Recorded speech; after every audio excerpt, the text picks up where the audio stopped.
Good morning, Blue Lulus. How you doing? To the reporter who pointed out this whole taco thing to the Joker, I would just like to personally thank you for your service. Because that clip will live rent-free in my head for the rest of my days.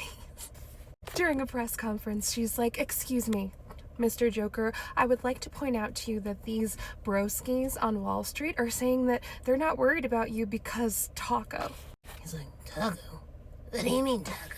"It means you always chicken out."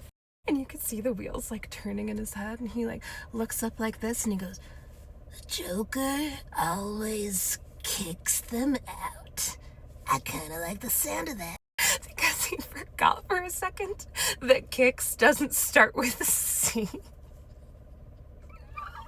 She goes, no, not kicks them out, chickens out, meaning that the markets are doing fine because you always back off from your tariffs after you threaten them and they're not worried about you anymore. Translation, everybody thinks that you're a weak ass bitch and that's why it's going okay. And he's like, "What do you mean I chicken out? I mean, I'm so tough and I'm so great. That was a stupid question. That was a terrible, stupid question." Fantastic. And for a second there, everybody was scared. They were like, she should not have done that. He's going to double down just to show just how big and strong and tough he is, and they're going to throw us into a recession. We're all going to be punished for this. And the court said, zoink! Nope, not today.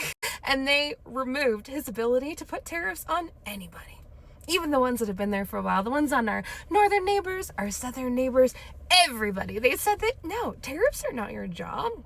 That's the job of Congress. And you're only allowed to do these things in the event of an emergency, and you not liking something does not in of itself make it an emergency. So no, I'm sorry I have to take your favorite toy away. No more tablet time for you, Taco. Of course, the Joker administration has already appealed this decision, and we'll have to see what happens with that, but yes! Woo! I think they're going to have a really hard time appealing it because it's true.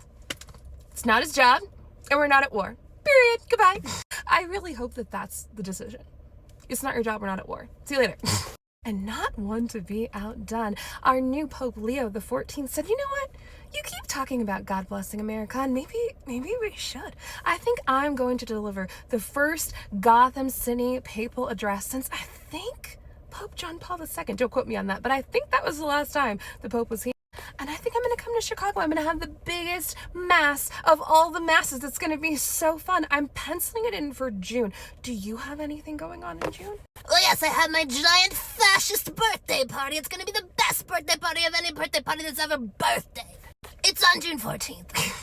Oh, this is awkward. My party's on the 14th too.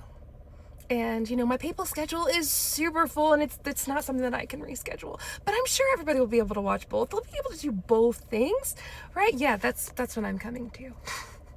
Swoosh! Ah, sparks joy, sparks joy. Additionally, Congress people are calling for the investigation of Bleach Blonde She-Hulk because of the trading that's on the inside.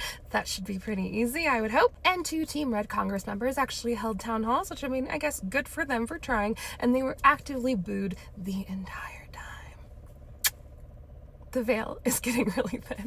All of this is not happening by accident, guys. His emotional lability, his impulsivity, as well as his deteriorating mental state do not convey strength and confidence. Everybody is suddenly becoming acutely aware of the fact that he's not a deity. He's not going to live forever, and people have to start to save face because they understand that they have to exist in a post-Joker Gotham City, right? And they're suddenly starting to act like it. Sparks joy, sparks joy. If you would like to attend the petty party, if you think that there's something that you can do today, I highly encourage you to go to the echotangoalpha.org. This week, they're working on communicating with the Secretary of State in the place where the Liberty Bell is. And that's because if an independent auditing agency can get their hands on the individual pieces of paper, all of them, they can perform a true forensic double check. Once that double check is completed, all of the statistics go from being theoretical to being proof. And once there's proof, they can file real lawsuits. And those lawsuits could have big implications. What the implications will actually be, I don't know, but it worked out great for the Romanians. And I know that we're tired of being disappointed, and our favorite thing to say is nobody's coming to save us, but the truth is that you're impossible, right? Statistically, you being here, that one sperm, that one zygote, you're impossible. And here you are. The phone that I'm talking to you on right now at one point was considered completely impossible. And the truth is, the answer is always no, if you never ask. I happen to believe that the truth will set us free. If you enjoyed this video, give me a like, comment, and a follow. Join up with the clan is nice and cozy over here. And as always, keep your eyes up, keep your feet on the ground. I'll see you next time. Ta-ta!